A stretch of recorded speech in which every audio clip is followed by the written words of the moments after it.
Okay, I know we're rolling. This is going to be fun because what I've got to try to do is pretty much get this in one take because it's Friday afternoon and this is a demonstration of painting technique using Bristol paper, using the mixing set that we have advocated you guys get. I've got black and white gouache in here, and let's see what happens. Alright, first of all, I've got my template that I've already transferred onto this paper, and I am going to tape it down. I'm going to use some of my tape that I had from before. I am using this masking tape as masking tape, and I gotta tell you, there is this one thing that does concern me, is there's masking tape that's for artists use, and then there's masking tape that painters use. It makes me want to try to test it somehow, see what I get. Well, we'll find out. So here's what I do. Pull a straight, nice piece of long straight piece and lay it down gently. I put my thumb right over top of the line, and then I put the other end down, gently push down along the edge. You don't have to push hard here. If you do, you probably you may be using too much paint if it bleeds through underneath the masking tape, or too wet. We will be talking a lot about getting the paint to be the right consistency.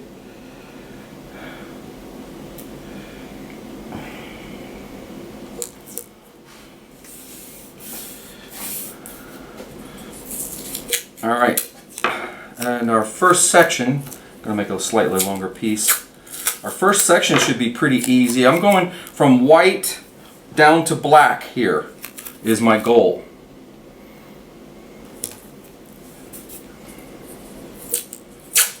And so what I'm doing is I am sectioning off one area that I will paint at a time. Anyway, the other thing that you should always have when you're painting is a good rag. Boy, you can tell if it's a good rag. If it's 100% cotton, it absorbs the paint, and that makes your painting life a lot easier. Some of the other stuff that you need a palette. Look, here's my fancy, expensive palette. Nope, doesn't cost very much. But this is not absorbent. It's better than paper. It's not as good as glass. Glass is my favorite. Short of glass, if you need a palette and you want to have something handy, go to the thrift store and pay 25 or 50 cents for an old plate. If it's got a good shiny glaze on it, like it's glossy, it'll work perfectly. The other thing that I've got here is a jug full of water, a fair amount of water. I'm going to teach you a little bit about like how you use the water, how you use the brush. At least that's my intention. And one other thing I've got here, true confessions, I won't lie to you, sometimes I don't use it. You know, sometimes I just use the brush to make my mixes. But it depends on what I'm trying to do. Where we're trying to paint a completely consistent, flat, even tone, I think it's worthwhile to use this because mixing with the brush leaves streaks of the last remaining color that you were using in the brush, and sometimes it can mess up your mixes. So I think I've gone over the basic equipment. Oh no, I haven't. Here they are. Today I'm using my tried and true these are old brushes, Sablon. These are if you go into the store and you're looking for these, it will say either Sablon, S-A-B-L-O-N, or it will say brushes for acrylic paint rather than for oil paint or watercolor. And what these are synthetic. They're therefore relatively inexpensive.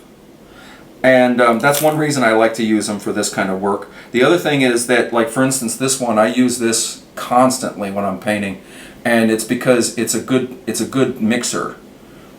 Boy, I'm trying to get used to the camera. My camera lenses are all upside down, so it's a little hard for me to orient myself. Anyway, okay, so I've got white paint here. You can see my palette. I'm going to place the white paint on one side of the palette. I just put one little blop out. Probably don't need all of it today. The idea would be to try to save your paint. Now here's what I want to say. There are times when you use paint straight out of the tube, and there are times when you don't. When I'm trying to paint a solid white layer on this, I think it might be a time to use it pretty much straight out of the tube. But I always dip my brush in the water first. Get the brush kind of primed so it's not just dry on the brush. I always do a little bit of smoothing of the paint on the palette, so I'm kind of mixing it around with the brush here. And then I'm just going to go across easily. Now look, I'm painting white on white. You say, why do you paint white on white paper?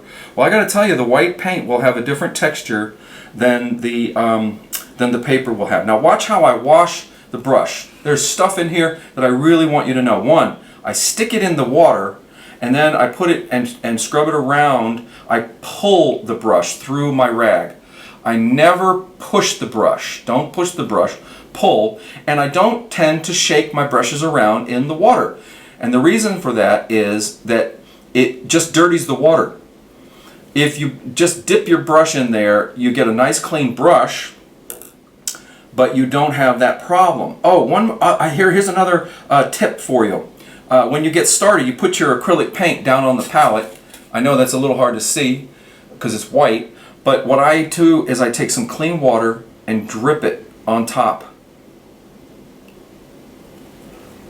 And if you want to get fancy, you get a spray bottle with water in it. Little plastic spray bottle. You can pick them up at the dollar store. 2 for $1. Anyway, I'm letting that dry. That's a blow on it. Hey.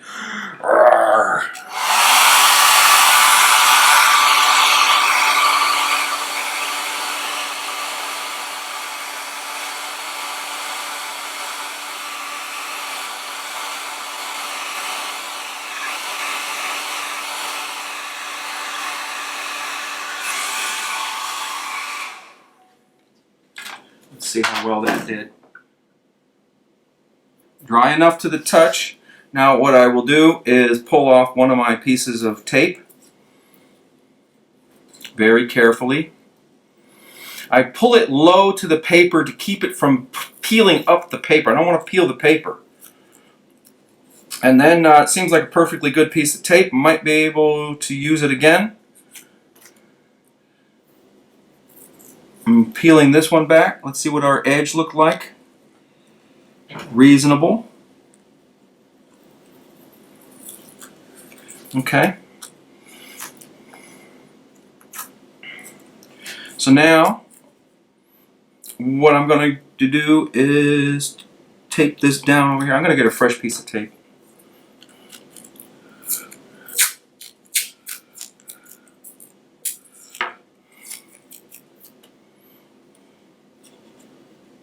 Oh, one other thing that you could do if your paint process is taking a long time is get saran wrap and put it over top of this. It will make an amazing difference as far as the drying time. How fast your palette dries up.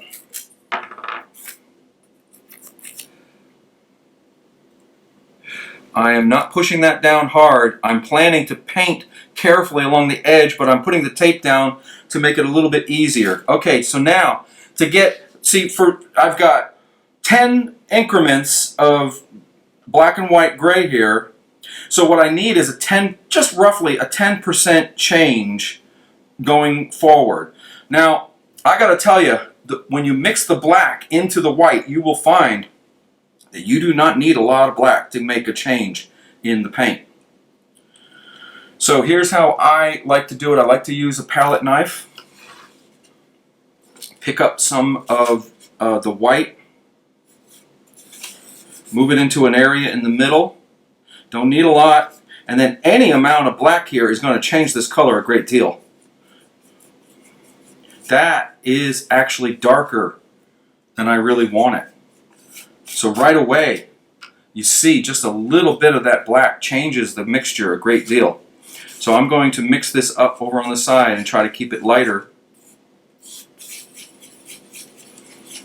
This that I have now is a little bit more like it. The trick is to estimate how much paint you need to cover the surface area. I dry my brush out a little bit.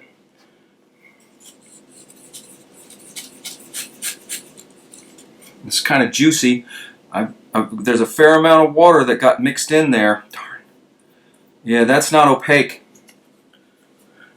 You got to watch me because my technique is informed by using watercolor. Gosh. So here's what I need. I need some thick white together with some of the brown without the water added. What happened was a little bit of water got in my brush, and now I'm painting with a little more opacity.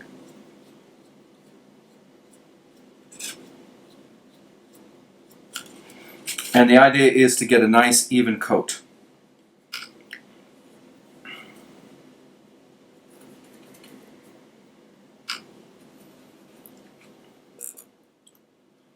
I'm going to get my blow dryer back out. Every time I pull the blow dryer out, I move the palette away because I don't want to dry the palette. I don't want any of that hot air to get on the palette.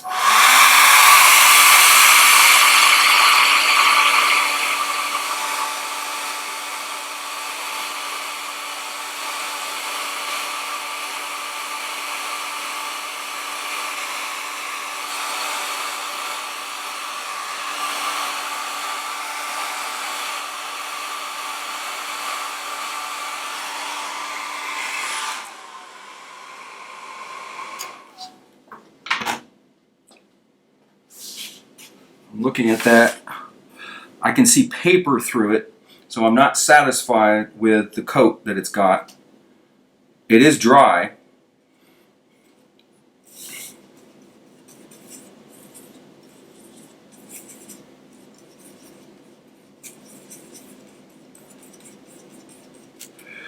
I'm going to paint in the different direction.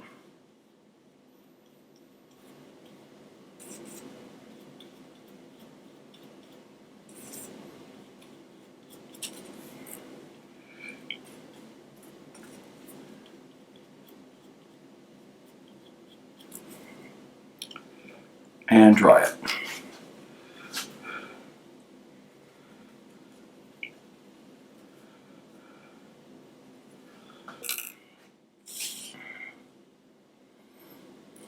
I can get a preview for my color change here. Generally speaking, I think this is too dark. So it shows you how easy it is to get more than you want out of that black.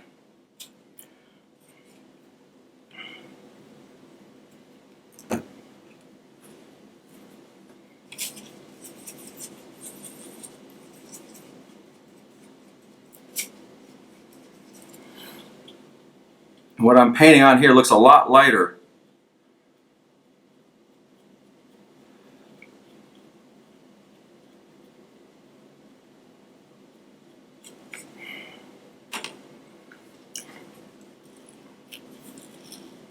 There, that's better. I'm going to pull that low to the paper again.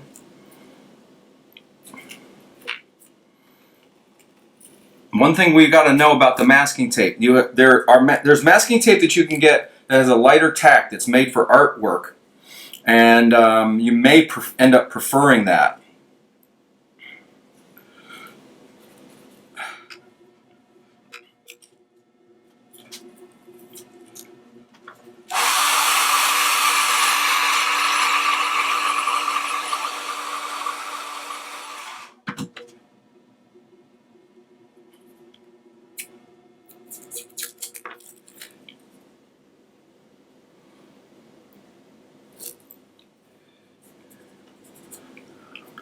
I gotta tell you, the tape, in one way it makes it easier, in another way it makes it more difficult because you can't see the color that you're getting in between, so it's hard to judge if what you're painting is the right amount of darkness.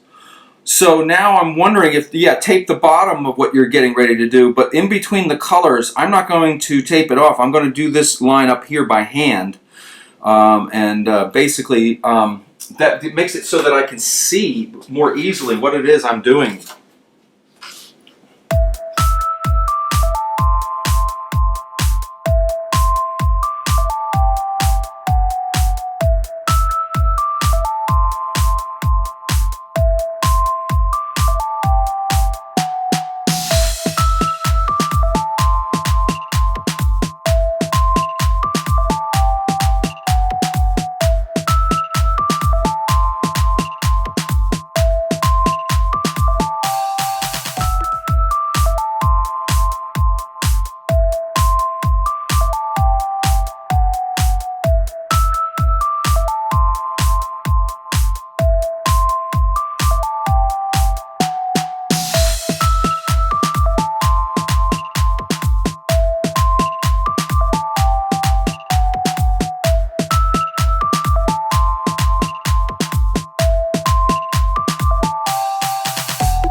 Got a little blop on the end there. I could touch that up with white when everything is dry, or I could cut this loose and mount it again on something. I'm washing my brush with water, but when I'm done, I'm going to take the brush with soap in the middle of my hand and I'm going to go around in a circle like this. And that way it actually cleans the paint particles out of the brush. If you don't do that, acrylic paint is made of plastic essentially, and it will just harden as a plastic and your brush will be useless after that. Alright, now I'm going to blow dry this, see what we have.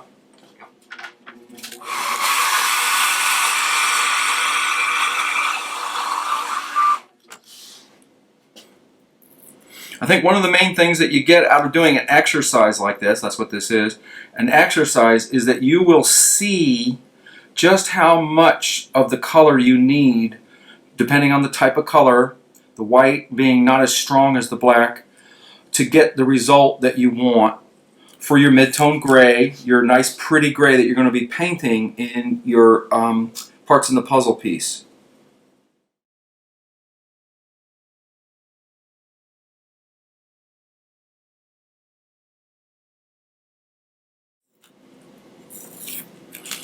There it is. That's color gradation step 1.